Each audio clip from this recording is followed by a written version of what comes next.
It's Tuesday with the man who knows real life stories of the impossible. I have been obsessed this entire week since the Monday, since yesterday, of the splitting of the Sessho-seki stone in Nasu, Japan, releasing the demon spirit of Tamamo no Mae. And this is the nine-tailed fox spirit that I've been talking about over the last week, and all sorts of weird revelations and strange synchronicities have occurred, and we're not sure exactly if the synchronicities will continue to occur.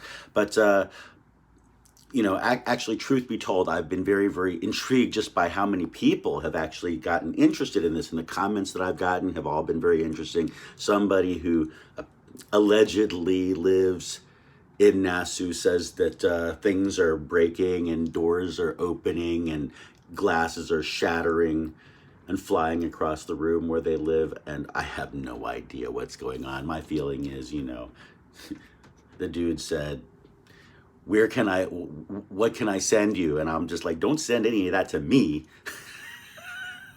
Record that for your own doing.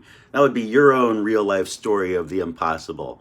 Now, just to wrap up the entire concept of what has been going on over the last week, because on March the 5th, the rock split open, known as the Killing Stone in Nasu, Japan, allegedly releasing this demon spirit. But we don't know a lot of things. That demon spirit's been caught in that rock for 900 years. So, if you like the stories that I tell and the things that we talk about here on this channel, please do not forget to subscribe. Tell a friend. We're trying to reach our 1,000 subscribers goals, and we're so close. We're literally 450 people away from being able to get to that goal, and I'm hoping that you will help me get to that goal. So thank you very much for your support. We do appreciate it. We were talking about the Sessho-seki stone in Nasu, Japan, about this nine-tailed fox spirit known as Tamamo no Mae, and the spirit, we're wondering whether or not, it has any power left. I mean, maybe it's been trapped in there for 900 years. It could have died in there. And in fact, the stone apparently emits these noxious gases that people talk about. That's why people aren't allowed there. As you walk the path heading towards the stone, you see all sorts of little figurines with bonnets. All of them represent people who have lost their lives while touching or being near that killing stone. So the idea behind the entire thing is beware. But I'm wondering, what are those noxious gases? I'll get to that in a second. But, let's talk about Tamamo no Mae.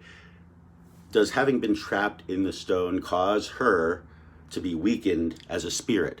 Because apparently, they are technically, well, Tamamo is related to Amaterasu, apparently, according to folk legends. So Amaterasu is the sun god, the Shinto sun god of Japan, and apparently Amaterasu split in half, and you had two sides. One was good and one was evil, and the demon god was known as Tamamo. So Tamamo apparently is part Omikami, which is a god. Okay, and but because the other part is that Tamamo is a fox spirit, so known as a kitsune. And so kitsune, once they reach 1,000 years old, turns into what's called a kyubi no kitsune. And kitsune basically means that it's a fox spirit. So therefore, Tamamo is part fox spirit and part sun god of Amaterasu, and possesses great abilities to, change the weather and things like that, apparently. And so therefore, things can happen. But we want to know, how powerful is Tamamo? And if you have any comments of your own or ideas of your own, please comment below and let me know. Just, could Tamamo have already died? That's the other thing. And then finally, the more important question would be, can such a spirit, how can we even be sure that Tamamo no Mae will have any responsibility to any subsequent disasters that may occur?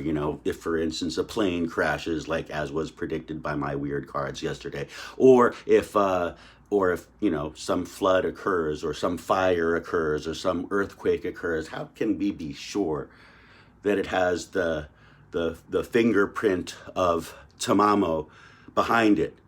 Because it might not.